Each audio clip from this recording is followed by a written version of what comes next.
Okay. Para malalim minimum to maximum, kailangan i-arrange ang mga grupo natin according sa mga category sasabihin ko.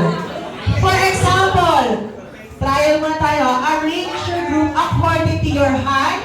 I-arrange yung mga grupo natin. Maliit, nasa tanan. Pinakamatangkad nasa dulo.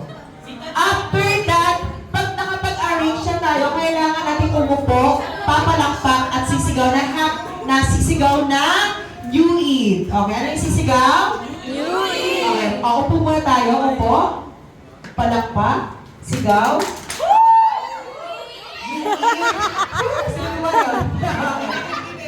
Meron tayong apat na basic category. Kung sino una maka 3 points, sila na ang panalo. Okay, now, first category, minimum to maximum, arrange your group according to your birth month. From January to December, go! Okay, sino una? Boys or girls? Boys!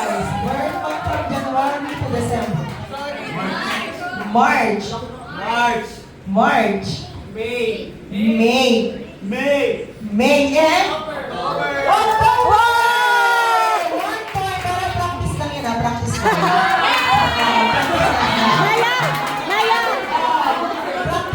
Practice lang. Kailangan i-arrange ang ating grupo according sa size ng mga bewang natin. Go!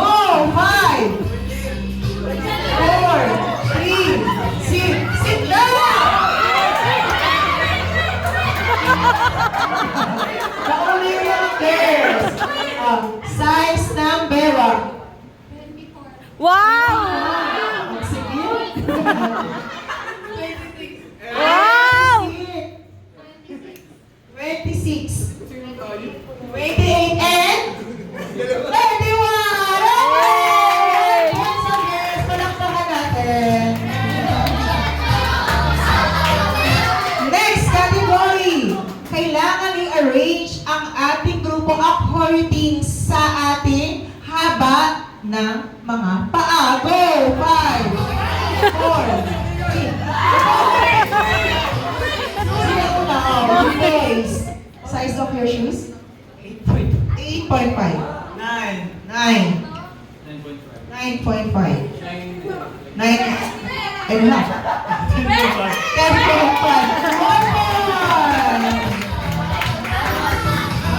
Ang all one na. Okay, next category. Kailangan i-arrange ang ating grupo according sa first letter of your family name. Go! 5,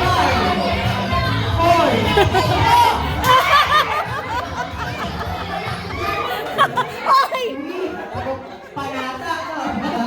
Okay. Hindi hausin nga ito premyo. B.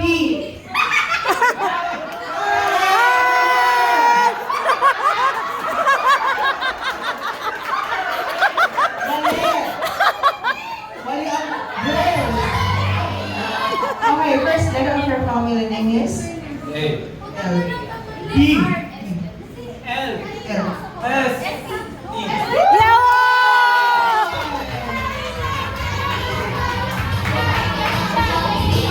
Second chance. Tama daw. Okay, may next category pa naman tayo. Okay, walang bias. Next category, kailangan i-arrange ang ating grupo according sa dami na naging ex-boyfriend and ex-girlfriend natin. Ay! Wala! Bawal!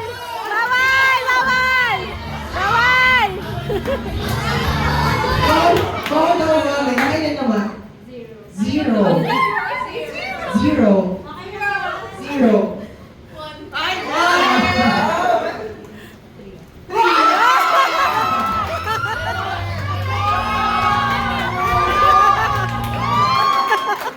Okay, on to na. Isang category na lang. Okay? Kailangan i-arrange ang ating grupo according sa age. Go! 5, 4, 3.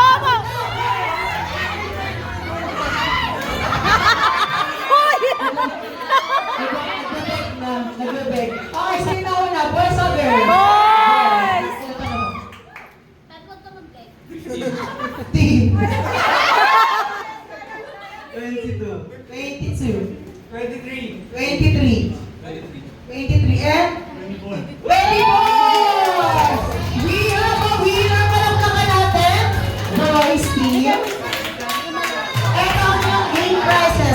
Wow!